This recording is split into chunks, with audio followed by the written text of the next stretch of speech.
Politics and the courts often cross paths, but today's ruling has added another layer of controversy. A senior judge who overturned an injunction blocking asylum seekers from staying at a hotel in Essex has been revealed to have ties to the Labour movement. So, what happened in the Court of Appeal and why does it matter? Let's break it down. In short, the judge's exercise of discretion in this case was seriously flawed by his erroneous reliance on the, quote, deliberate breach, unquote, as a significant factor in favour of the grant of an interim injunction.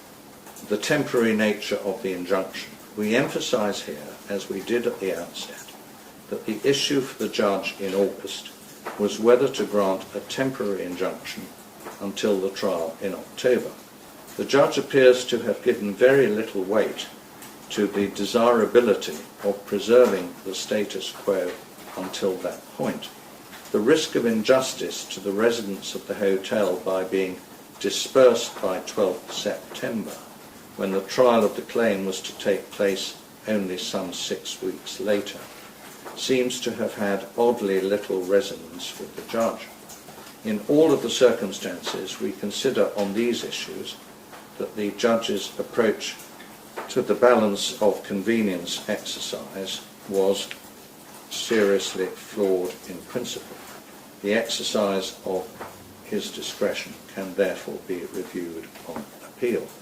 The Epping residents' fear of crime was properly taken into account by the judge as a factor in favour of the grant of an injunction.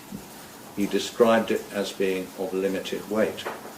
The appellants do not say it was irrelevant. The council does not say it should be decisive. We agree that it is relevant, but in our view it is clearly outweighed in the American cyanamide balancing exercise by the undesirability of incentivising protests, by the desirability in the interests of justice of preserving the status quo for the relatively brief period leading up to the forthcoming trial, and by the range of public interest factors which we have discussed in our judgment.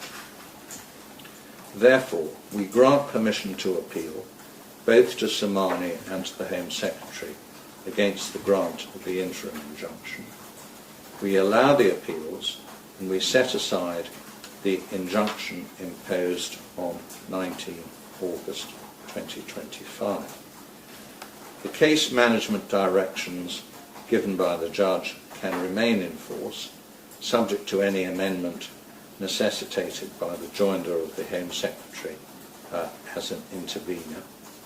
We direct that submissions on costs are to be exchanged and filed by 12 noon on Monday, 1st September, along with any suggested typographical or factual corrections which come to Council's attention. We end by recording our gratitude to Council for their helpful submissions. So, is this simply a matter of law correcting itself? Or do the political backgrounds of judges risk undermining public trust in these decisions? That debate is likely to continue.